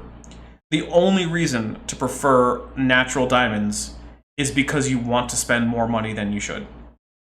That's it. That really is it. It's the difference between saying, oh, hey, would you like to buy this $20 steak? Or would you like to buy this $600 steak? And you ask, what's the difference between the steaks? And I tell you, well, one of them has a 0.005% nitrogen impurity. Okay, I'll take the $20 steak, thank you. Mm-hmm. Yeah. Anyway, Yeah, me too. for $1.99 US, Eric the Tyrannoceratops says, when do you plan on using that sketch I drew of you? That I'm not positive of. I am going to be working on a new video this week. And if I can import that into my image editor and clean up the lines and get that looking pretty good, I'll probably use it for that. But it's going to depend on how easy it is for me to actually get the sketch going in my image editor. But I do appreciate you having sent me the fan art. And actually, there's another fan art by German Furman that I also need to use. Actually, he sent it to me first, so it might actually end up being that I use German Furman's fan art first. So I got to see how well that I can also take, because both of them are just are photographs of pictures drawn on paper, which makes it a little bit more difficult than getting a digital file. So I gotta do some finagling with my image editor, you know, changing. So it's lines on paper, you say? It's true. It doesn't prove anything, except that I have wonderful fans. It does prove that, even if it is just lines on paper. All right, here we go. More Kent. They've been doing it for years, making artificial diamonds, but they can't get them very big. Now, just I think in 2005, they were able to get big diamonds with a synthetic process. Oh, and real quick, Kent Hovind cellmate says, my wife's ring is an artificial diamond and sapphire that costs half a paycheck and looks like a year's pay. Yeah, like you can get really, really wonderful looking jewelry if you just go artificial. And quite honestly, if your significant other wants you to spend money for literally no reason, maybe you should reconsider that relationship. Dating advice from Dapper Dino. Who is single? Yes, that's true. But I've not always been single. I'm just currently single. Well, in 150 million years, I'm sure you've had many marriages. Exactly. So, hey, if you're out there and you're a lady Ceratosaurus, call me. All right, here we go. Take your pet, that's right, burn the body, cremate it, press right into a diamond, and you can wear your dog the rest of your life, you know, something, or your ex-wife, you know, or whatever. I don't think I'd. By the way, historically, Christians have been against cremation. Just going to put that out there. I know Protestant America, so it's in regards to things like the bodily resurrection and the fact right, that because the God who created everything is actually incapable of putting a body back together. No, it's because the idea is that it's a disrespect to the body, which is in fact made holy by the incarnation, and that there's also the idea that your body should continue to exist so that it can actually rise on the day of the resurrection, rather than God having to do... Look, I don't care that much, right? Like, I'm not here to tell you. I'm just telling you that traditionally, there's a reason that both... that the vast majority of Christians around the world are forbidden to cremate their dead. Want to do that. We were talking about that on the radio yesterday. Anyway, the guy said these diamonds even have carbon-14. It says this cannot be contaminated. Those constitute very strong evidence the Earth is only thousands, not billions of years old. Now, the Rate Project book is difficult reading. Heavy. Oh, Atheist Junior, I'm not a T-Rex. I'm a Ceratosaurus nasicornis. Although, you know, if you're a female like Ceratosaurus densticulatus, then I'm not super big of a fan of dating someone taller than me, but we can talk. Reading. Jonathan, you're awful smart. How far did you make it through the book? About halfway, and it's taken you almost a year. Yeah, I feel like Jonathan isn't actually that smart, and I also feel like the fact that it sounds like they're recording in an empty room whenever Jonathan talks means that when they cut away to the audience, not the real audience. It's an audience. It's just not his audience. Exactly. Plus, they look way more engaged than any of his other audiences that look like they're in the same room as him. Here we go. It's heavy reading. If you want the simplified, you know, don't go down quite so deep version, this one is excellent by Donald DeYoung, Thousands, Not Billions. He kind of summarizes in real English what they said. Different ways to show it. Look, it's not billions of years old. But the carbon dating assumptions need to be pointed out. they'll say, well, we know carbon decays at a certain rate, and so we know if it's only got half as much, it's half as old. There's some assumptions that mess up everything. I'll show you how it works. If I said we're going to fill a barrel with water. You already said that was Leo. true earlier, like 2 minutes ago. You explained it. Well, let's see where he goes. Maybe he's going to go somewhere with this. Maybe this will be the argument that convinces me to become a young Earth creationist again. You and me both. It's not impossible. The hose, here, Leah, fill this barrel with water. But what you don't know is I have drilled holes in the barrel. While you're putting it in, the water's leaking out. It's kind of like your checkbook. You know, you keep putting it in and it keeps leaking out someplace, right? How many discovered that as you live along? Got the ring, Jonathan? You're discovering It's now, right? true. Well, what happened to my checkbook? Yeah, take a drink. Yeah. I have noticed that money goes in and out of my checking account. That is factually accurate, Kent. Here we go. This atmosphere is kind of like this barrel. It's always getting brand new carbon-14, 21 pounds every year, being put in. And it's always leaking out through decay. Okay. So the question would be, how long would it take to reach a stage called equilibrium? Now with a barrel, you can actually do the math and calculate. If I'm going to put in, you know... Well, we might be able to do the math. You've been shown not to be able to do the math, Kent. So, okay. A certain amount of water per minute and a certain amount per minute leaks out. When will I reach equilibrium and where? That can all be calculated, you know, with a little bit of math. And with the atmosphere, they said, well... Yes, steady state is a thing you can calculate. Hooray! You know what? He's right. Let's drink for it. We should have had Legs on, because Legs could actually do that math for us, because being a chemical engineer, that's the kind of math he actually does. Well, let's get Legs on next week. You know that's not going to happen. Legs is never around. I'll ask him right now. I'm not even going to mute my typing. All right. When would the atmosphere reach equilibrium? So the guys who invented carbon dating in the late 40s said, I wonder about this Earth's atmosphere reaching equilibrium. They did a bunch of studies on that and said, now if we took a brand new planet Earth, created it from scratch, poof, got it going around the sun, how long would it take to reach this equilibrium point in the atmosphere where the production rate and the destruction rate is the same?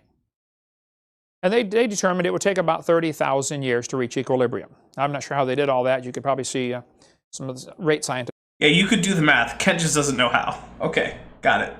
And figured it out. But then they made two mistakes, in my totally unbiased opinion. They said, number one, we know the Earth is millions of years old. Mistake number one. Number two, they said we can ignore the equilibrium problem because we would have passed that point 30,000 years ago. You know, they've discovered the Earth has still not reached equilibrium.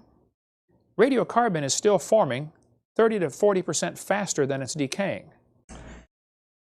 Okay, so here's something. I actually don't know if that's accurate, that there's currently a significant increase in the amount of atmospheric carbon-14.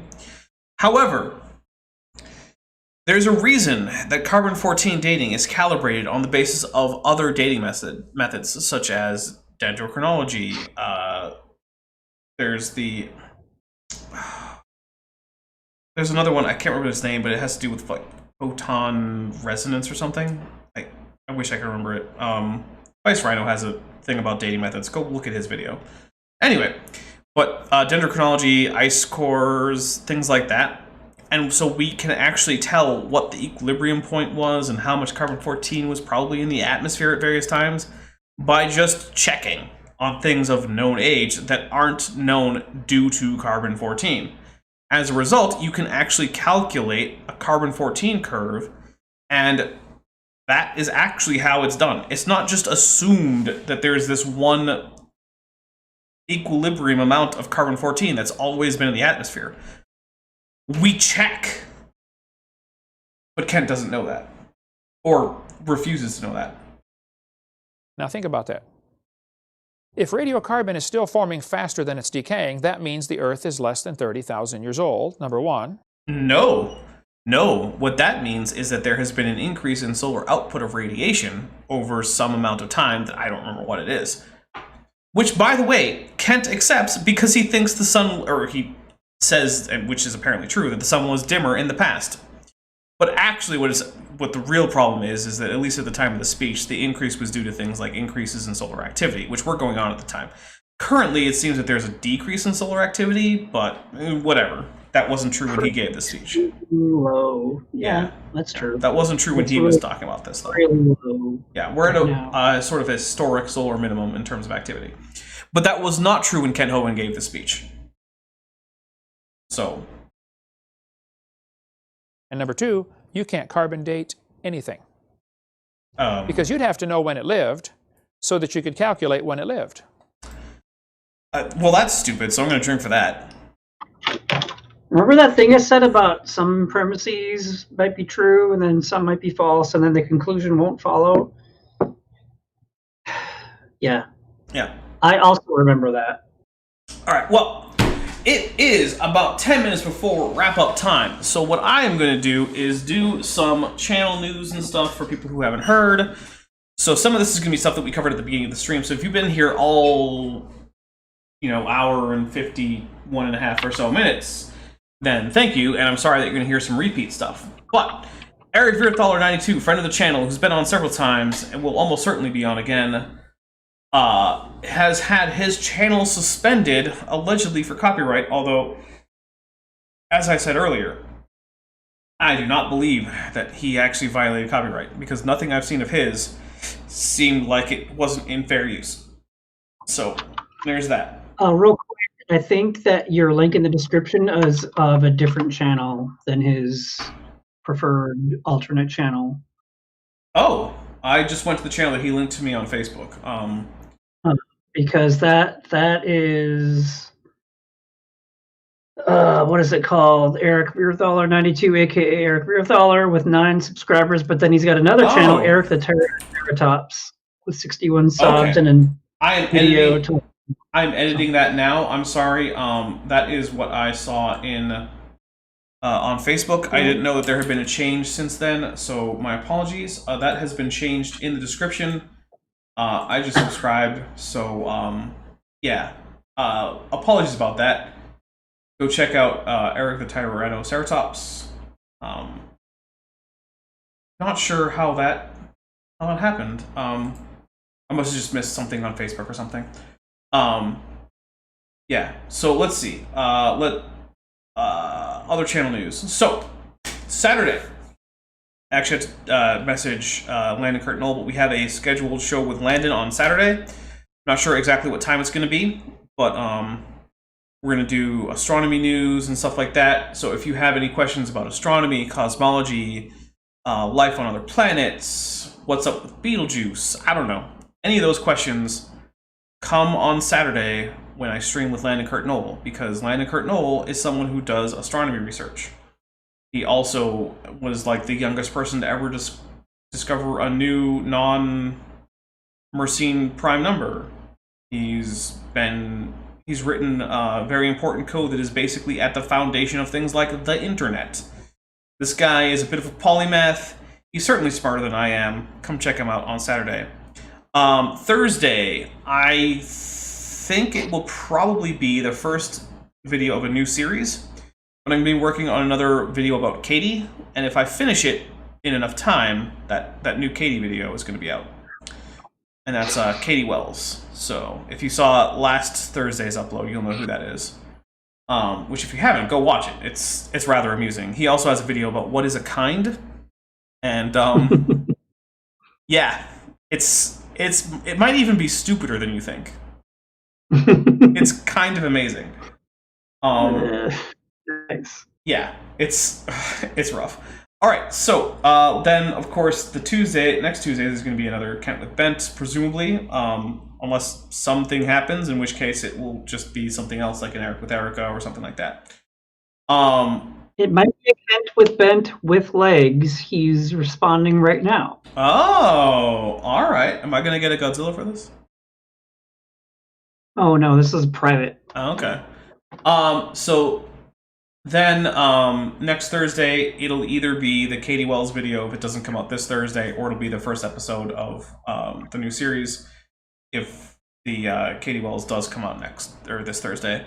And then Saturday, there won't be anything. I know I normally do a Saturday either upload or stream, but instead, Sunday, there's going to be 6 hours of Dapper Dino birthday content. Come say hi, come say happy birthday. I'm gonna eat a pie, or not a whole pie, but I'm gonna eat some pie because I like pie and I don't like cake.